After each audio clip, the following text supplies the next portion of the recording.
और उन्हें बीमार और जख्मी लोगों तक पहुंचा देता ताकि उन्हें दर्द से थोड़ी राहत मिल सके। ऐसे ही दिन गुजरते गए और एक दिन जर्मन सैनिकों ने दूसरी जेल से एक खतरनाक बॉक्सर को बुलाया जिसकी फाइट टेडी से होने वाली थी। अब इस बॉक्सर का साइज देखकर सबको यही लग रहा था कि इस बार टेडी जरूर हारेगा, पर ऐसा हुआ नहीं। टेडी ने कमाल की फुर्ती दिखाते हुए अपने इस हट्टे कट्टे ओपोनेंट को भी धूल चटा दी और अपनी जीत का सिलसिला कायम रखा।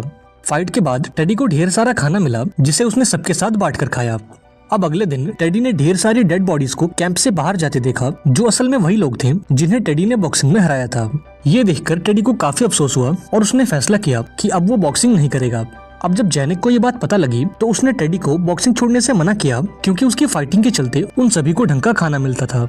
अब उस रात कई कैदियों को दोबारा से उस गैस चेम्बर में डाल दिया गया और इस बार इन कैदियों में जैनिक की दोस्त हेल्सिया भी थी जिसे जर्मन सैनिकों ने खाना चुराते हुए पकड़ लिया था। यहाँ एक जर्मन ऑफिसर ने हेल्सिया पर अपनी बंदूक तान दी और उससे अपने कपड़े उतारने को कहा, पर तभी अचानक से हेल्सिया ने उसकी बंदूक छीन ली और उस ऑफिसर को शूट करके मार डाला। ये देखते ही वहाँ मौजूद बाकी सैनिकों ने हेल्सिया पर गोलियों की बारिश कर दी और उसे बड़ी ही बेरहमी से मार डाला। ये दिल दहलाने वाला मंजर जैनिक की आंखों के सामने हुआ और अपनी दोस्त को मरता देख वो पूरी तरह से टूट चुका था।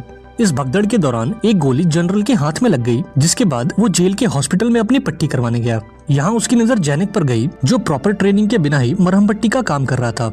ये देखकर जनरल ने उसे गिरफ्तार कर लिया और उसे जेल के टॉर्चर सेंटर में भेज दिया।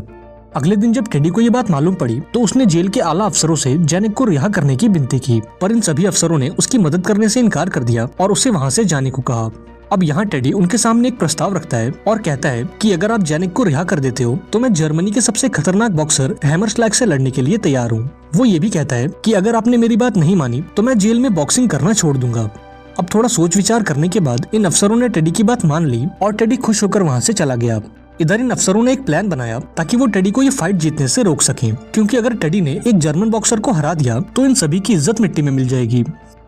उस रात हैमरस्लैग को जेल में बुलाया गया और उसे टेडी के साथ रिंग में उतारा गया। जल्द ही इन दोनों की फाइट शुरू हो गई और हमेशा की तरह टेडी अपने अपोनेंट पर भारी पड़ने लगा।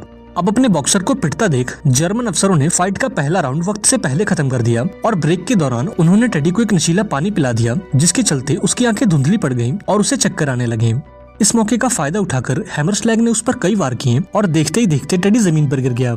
अब इतनी पिटाई के बाद भी टेडी ने हार नहीं मानी और अपने पैरों पर खड़े होने की कोशिश की, लेकिन जर्मन अफसरों ने फाइट को वहीं रोक दिया और हैमरस्लैग को विजेता बना दिया। जब टेडी ने उनसे फाइट को जारी रखने की रिक्वेस्ट की तो उन्होंने जैनिक को रिंग में पटक दिया और टेडी को उससे लड़ने को कहा। यहाँ टेडी ने जैनिक को मारने से इनकार कर दिया, जिस पर जर्मन्स ने उसे धमकी दी कि अगर उसने जैनिक को नहीं मारा तो वो उसे गोली मार देंगे।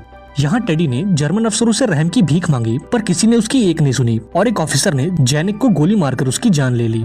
इसके बाद उन्होंने टेडी को पूरी रात एक खंबे से लटका कर रखा और सुबह होते ही उसे दोबारा से काम पर लगा दिया। लेकिन काम पर न जाकर टेडी फौरन जेल की उस जगह पर पहुंचा जहां कैदियों की बॉडीज को जलाया जाता है। यहाँ उसे जैनिक